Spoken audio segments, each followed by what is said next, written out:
voyons plus en détail, c'est la question des fichiers. Parce que nous étions dans l'onglet Conversation, et d'ailleurs là, je suis toujours dans l'onglet Conversation. Nous avions inséré dans un message un classeur Excel.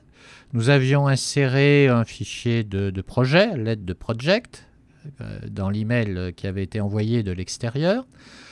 Si je passe ma souris sur chacun de ces éléments, je vois que je peux pointer le fichier et je peux ouvrir, si je clique, le fichier concerné. Donc, c'est toujours un moyen d'accéder au fichier en les cliquant à partir du fil de conversation. Mais je peux aussi me rendre dans le deuxième onglet appelé Fichier. Dans cet onglet Fichier, je vais retrouver la liste des fichiers qui ont été utilisés dans le fil de conversation. Donc je retrouve le classeur Excel que nous avions vu au tout début. Je retrouve aussi l'email que nous avions reçu d'un prestataire extérieur. Et là, cet email, il est sous forme de dossier. Effectivement, il contient deux éléments.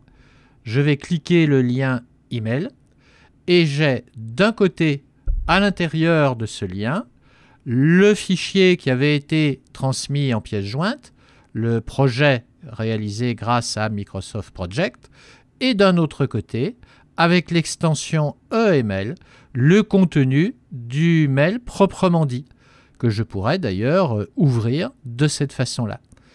Il est toujours possible sur la ligne de modifier partiellement cet élément. En cliquant par exemple sur les trois petits points, je peux décider de l'ouvrir directement en ligne si j'ai un logiciel capable de le lire. Je peux l'ouvrir dans SharePoint, je peux le déplacer, le copier, voire le télécharger sur mon ordinateur. Je vais revenir à la racine de cette liste de fichiers. Pour ça, je vais revenir d'un cran en arrière, tout en haut à gauche, les petites flèches de navigation, je prends précédent. Et là, je vais demander à charger un nouveau fichier. Je clique sur l'onglet Charger. Donc ce fichier ne viendra pas en pièce jointe d'une conversation ou d'un email. Je vais aller le chercher sur mon poste utilisateur. Je dois l'avoir, voilà. Ici, j'ai un fichier AW original ACCDB. C'est une base de données Access qui contient les clients et les produits de ADW d'AdventureWorks. Je vous rappelle, une entreprise fictive fournie comme exemple par Microsoft. Je vais ouvrir. J'attends quelques instants et le fichier devrait se charger.